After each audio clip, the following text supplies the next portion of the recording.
Done. Hello, everybody. Welcome to the show. Happy Monday, everybody. I am Kathy J, and it is so nice to get to hang out with you. Everybody that takes this half hour out of their day to hang out with me, thank you. My staff and I work very hard to bring you a lot of cool stories, so thank you so much for digging them and hanging out. And please remember, if you miss something or if your service cuts out, I'm not throwing it out there, but if your service cuts out on that certain provider, you can always go to kathyjshow.com, get caught up on whatever you missed. Okay, everybody? It's right there at kathyjshow.com. All right, so today we're going to be talking about CPR because my guest is alive and he will be on my couch thanks to a friend of his knowing CPR. Now, if somebody stops breathing or their heart stops, CPR is that emergency procedure that provides the chest compressions, and it manually tries to keep the blood flowing and the heart pumping, okay? Oh, I know, it's easier said than done, right? Like everybody's like, stay away, I don't want to go near that person. Now, I first learned CPR as a Girl Scout, and then again when I was a lifeguard in my teens, and I was at this sad private pool that nobody ever went to, so I never got to use it, thank God, right? But you know what? Here's the thing. It's all about, like, you grab here and you pull their head back here, and then you kiss them or you don't kiss them, and then you do something to the Staying Alive song by the Bee Gees. That's about all I know about CPR. But that's not what we're going to do today. We're going to actually learn CPR because, more or less, if you know it, then you can help. Like, would you be able to help somebody if you were at a restaurant, if you were at a grocery store? If somebody went down, could you give CPR to save their life? Well, most of us are saying no. I'm saying no right now. And that's scary because that means if you or I go down, nobody's going to be around to get us. My guest today had the exact same scenario happen. He went down at his church. And you'd think, hey, if there's any place to go down, I'm going to take a church any day over another stop. But you know what? He stopped breathing, okay? And his daughter is my hairstylist. And so that day when I went in to get my hair done, Sam was like, Kathy, you have to do a show on CPR. And let me tell you why. And then she went on to tell the story that you guys are about to hear. And here's the crazy thing. So some interesting things happened when Sam's father went down that day in the church. Some people immediately jumped into crisis mode. They were calling 911. They started praying. They were doing anything they could to help. One of his friends immediately started doing CPR. And then, because of the day and age that we're in, other people took some photos and some videos of him more or less dying. And we've become that kind of world. Everybody wants to document everything, but now it's a crazy story with the photos to prove it. So according to the CDC, about 9 in 10 people who have cardiac arrest outside the hospital, if they're not in the hospital walls, they die. 7 out of 10 of those not in the hospital will happen in your home. So, here's another sad statistic, okay? In low-income Black and Hispanic neighborhoods, people are less likely to less likely to get help from bystanders than they would be in white neighborhoods. Everybody, you don't have to learn CPR and you don't have to be certified to learn CPR. It's really easy. We're going to learn it together. Coming up, we're going to learn it because Jason the firefighter is here in his bunkers. I don't know why I just added that part. But he's here to teach us some CPR and a little later in the show. But right now, coming up next, everybody, I want you to give a big welcome because we will have Sam and her dad, Tim, here on the couch to share their story. We'll be right back. Kathy J. The Colorado Lottery is an official partner of the Kathy J Show. Colorado Lottery, play on.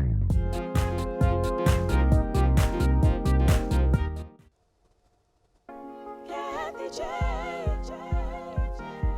Welcome back to the Kathy J Show, everybody. So today we are talking about CPR because when I heard this story, the passion in my guest's voice to get the word out about CPR, I just knew we had to do a show on it. Knowing CPR saves lives, everybody. I please welcome to the show my hairdresser, Sam, and her dad, Tim Balagot. Thank you for being here. Thank you. Okay, so this is just a crazy story. So where do you want to start? First off, I'm glad you're here, Tim. I'm glad so I'm glad here you're too. here. Yeah. So glad you're here. Okay, so where do we want to start? So you are a youth minister, correct? Right. Okay, and you're a down high school pastor. High school pastor. So you're down in Castle Rock. In Colorado Springs. Colorado Springs. Yep. Yes, I'm sorry. And you're just a normal night, right? Yeah, just doing a regular high school event, and we wanted to make it a memorable event where the kids would not forget this night. And I think you did a good job. yeah, I went down, of course, and Sorry, before that happened, did you get lightheaded? Do you remember no, anything? I don't remember anything. I remember a little bit flashbacks of different times of the night, but nothing about the time when I went down. Okay. But I went down, and right away a friend of mine thought I was having a seizure or something, and then all of a sudden he said, oh, he's starting to look really bad, not breathing, and I need to do CPR. Yeah, Yes. he said he actually took like one big last like gasp of air, and then he kind of like stopped breathing. Whoa. So he said at that point, that's when he started doing CPR on him. Yes. And basically it was him and one other pastor that were there, and he told the other pastor, hey, can you go call 911? Yep. And so they kind of had everybody just doing little jobs throughout the time, but he gave him CPR for, I think, 15 minutes. Yeah, this is the crazy part. So when do you get the phone call, Sam, that your So- father? I basically got the phone call almost immediately because I actually do one of the girls' hair from the Okay. church. She's actually the daughter of one of the guys, one of the other pastors. So they were like, call Sam. Lauren Yeah. has her number. So they called me, and me and my sister just immediately jumped in the car, drove to Colorado Springs, and on our way we were kind of getting small updates. They said, you know, the ambulance is here. They're working on him right now. He hasn't responded at all. We're just kind of playing it by ear, but we'll let you guys know. We'll keep you guys updated. And we were really scared because we had no idea. We just knew that he had went down in the church, but we didn't really even know that he had gotten CPR from Sean until we got to the hospital. Yes. They said Sean gave him CPR for 15 minutes. The ambulance showed up, and then immediately they shocked him like 7 times with the paddles. Oh my gosh, Yeah. they're in the church. Right. In With the the church. paddles. I didn't know they went up to 7. I thought after 3 they say you're good or something. I didn't Yeah, know they so keep they just going. did those, like, you know, they stick the Yes. stickers on you, and it just shocked him 7 times because they said his heart had just stopped completely. And after we were in the hospital, they said that he had no like clogged arteries, no blockages, no anything that they could find really to have caused this besides like an irregular arrhythmia. Which is crazy. Like Yeah. that means you could have died over something so trivial. Yep. Is what that says to me. Yeah, and the other thing is, the part about CPR is like Sean did CPR, but then the fire guys came in and they did CPR for like another 10 minutes, which they would, every time they get a heartbeat, they would start working on me to stabilize me, and then all of a sudden it would go away and they would start CPR again and to keep the blood pumping. And and during that time they didn't know if I was going to be myself again. Yes. Brain dead. Yeah, right? because they didn't know how long I could have been without oxygen Yes. or without any blood flow. And that was the most important part about it, is that the CPR gave me back the life that I had before. Right. It was because Sean, the doctor said because Sean sat for 15 minutes, even though you weren't responding. Right. He kept doing this for 15 minutes regardless of your reaction laying there. And by doing that, he was keeping the blood flowing to all your organs and through your blood, right? That's what was needed. If people had just left you there and prayed for the ambulance to hurry up, that would have been a goner for you. Yep. And he lives at home alone by himself. Yes. So if he wasn't at his church near someone that knew CPR, like we would have lost him, you know? Yes, And that- that's like, we're just so thankful that he was around someone. Sean honestly wasn't even supposed to be at this event. How He wild. called him a couple of days before and said, hey, can I Yeah. come and help you make this memorable? Did you really? Yeah. Did he really? That's how Yeah. well, And- thank you, Sean. Yes, thank you, Sean. We Thank love you, you. Sean. I have a question, Tim. Knowing that people took photos of you when that was all happening, how does that make you feel?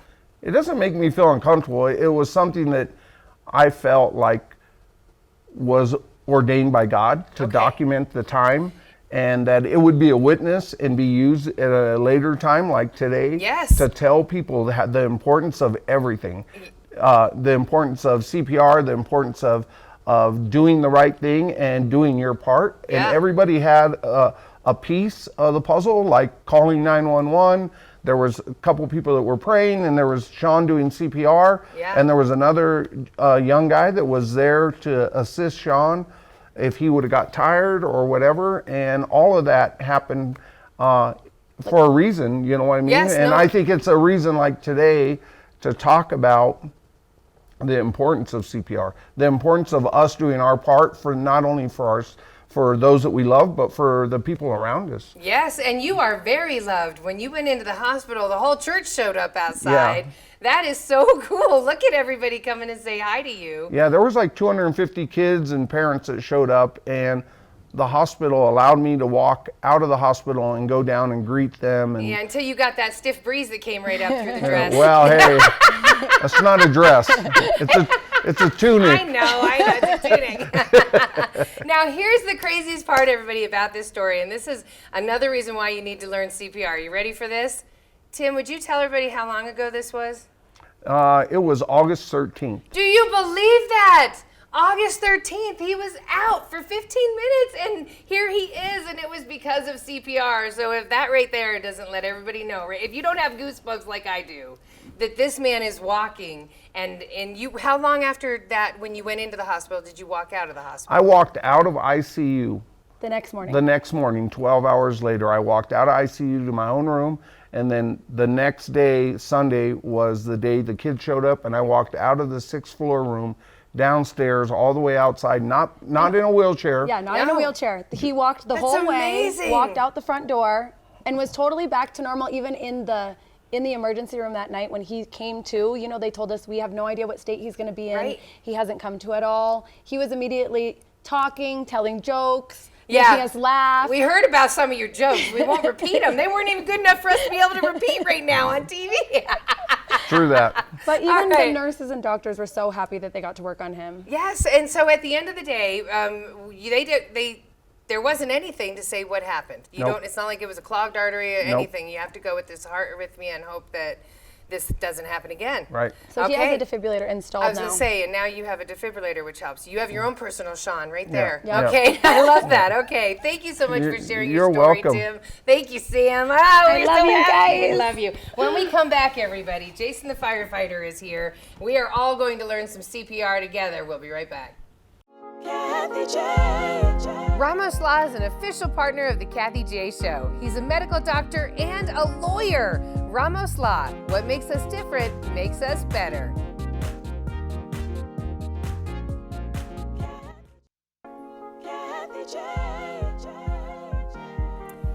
Welcome back to the Kathy J Show. So today we're talking about CPR and saving lives. You don't need a special certification or formal training to perform CPR.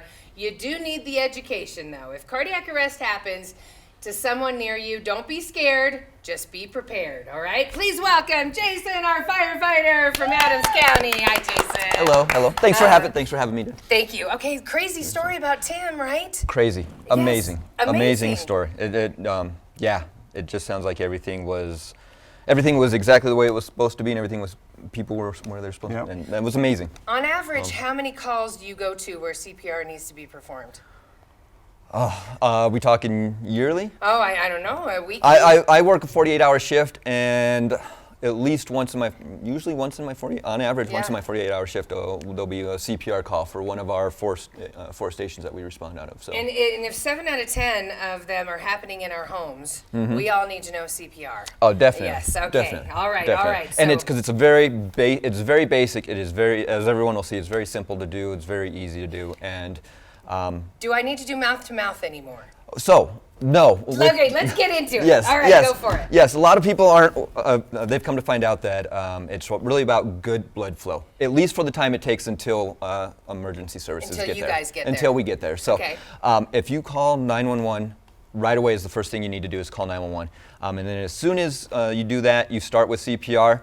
There's enough oxygen still within the blood that it'll oxygenate everything. And remember, CPR is only doing about 25% of what the heart actually does. So all you're really doing is trying to keep the Blood brain, moving. you're really keeping just the blood alive, or the brain alive. Okay, well, I always hear things like you could hurt somebody's sternum and blah, blah, blah. Tell us what to do. At that point in time, it's life over limb. Yeah. Yeah. So you may, you hear talk about breaking ribs and stuff, and you're really not going to break ribs. You may break the cartilage where the sternum is, and you may hear that. But then again, it's about keeping somebody alive. Can I at say that something point. about Yeah. that really Yeah. quick? Yeah. It's worth it. Yeah. like I was sore the next day. The guy that gave me CPR from the fire department was a big guy, and he was doing chest compressions, and you could see that he was really working hard. But is it worth it to live worth it for that person to live? I would say yes. Yeah. Amen, right. Yeah. Okay, so we have about 4 minutes left. 4 minutes. Going? Okay. So 4 minutes. First thing you can do actually is let's really quick talk about the AED. Yes. First thing you want to do if you're in any kind of situation, group situation, tell somebody, you call 911, you get an AED, because exactly kind of what happened is everybody in a group will assume that somebody else is calling 911, right, and that just prolongs everything else. Right. So, and then get the AED. The great thing about the AED is you turn it on and it tells you everything you need to do. Most companies have this, right? You'll see them in airports. A lot of businesses are starting to get them. Churches and everything are starting to have them. And all you got to do is turn it on, and it'll take you step by step through CPR. Really? Yeah. Okay. Yeah, it talks you through everything there. Okay, but we don't have that. We don't need that. We have Jason. He's going to talk us through it. All right. Exactly. The thing with your person, if they are unconscious, all you want to do is try and wake them. Excuse me, sir, are you awake? Are you awake? If he's unresponsive, don't even worry about are they breathing or are they not. Okay, it is always better to do CPR and not need to do CPR than it is to need to do CPR and not do it because you weren't sure. Okay. Jump right into CPR. You're not going to hurt them in anything like that. You always want to start with the lower half. You want to remove the shirt, pull the shirt up if you have to, unbutton it if you need to so you can see your landmarks and everything. And you're going to use the lower half of the sternum. You're going to place one hand. Stand up, Sam. You got to stand up. All right. You're going to place the heel of one hand there. You're going to interlace your fingers, and then you're going to lock out your elbows. So you're using your body weight. You need to go 2 inches deep. So that's really? that's why we're not worried about hurting them. These will click. So. Oh yeah. That's a lot harder than I thought it would be. Exactly. Okay. So now here's the next. So now you're going to do this at a rate of 100 to 120 beats per minute. So you mentioned staying alive by the Bee Gees. It's because that runs at a beat of 120 minutes. So in your head, you got to think about it. Staying alive, staying alive. Really? Is that what you do? Yes. You sing that the whole time? Well, you don't sing it out loud. Well, but you can think it. But you can definitely think about it if that helps. Okay, now Sam is obviously not good in the upper strength over there. Tim, now I know why your friend Sean had a partner to help out with the CPR. This can be 15 minutes. This is exhausting. Well, so 15 minutes. So what they say is after 2 minutes, you start to get your CPR just starts to. You get tired. Right. So you want to switch every 2 minutes. With somebody else that can help you. Somebody else that can do it. So knowing what I just showed you right there, any one of you could talk somebody through this too, right? Hey, put your hands here. I need you to start doing compressions, and I need you to do it a little bit faster. Go a little bit deeper. My one weird concern, and being a woman with a bra and exposure and the wires and stuff, like how. I mean, just kind of, like he said, go fight through it, right? You'd rather be alive than dead. Exactly. Right. Exactly. Okay. No, right. Okay.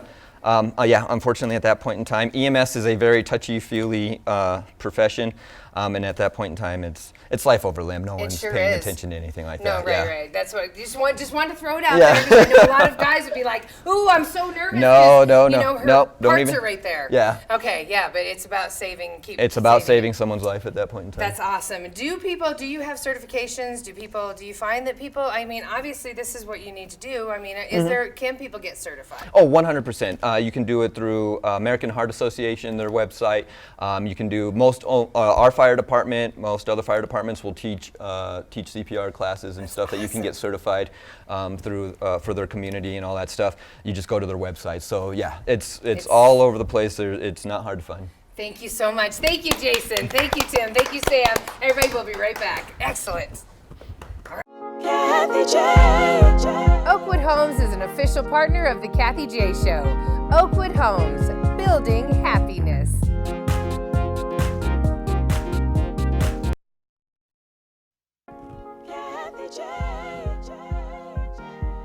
Half hour goes so fast, everybody. Thank you for hanging out with us. Thank you for hanging out with us this half hour.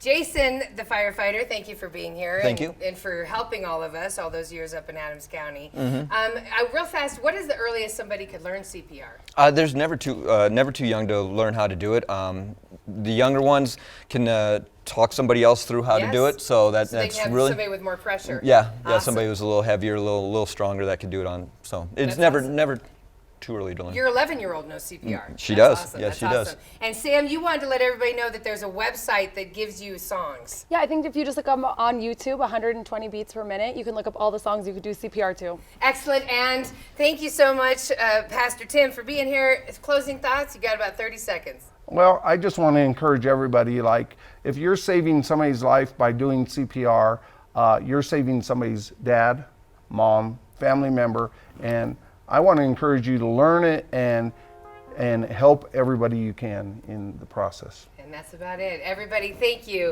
Thank you, thank you, thank you. Be prepared, everybody, and have a good day. I'm so glad you're here, Tim. Thank you.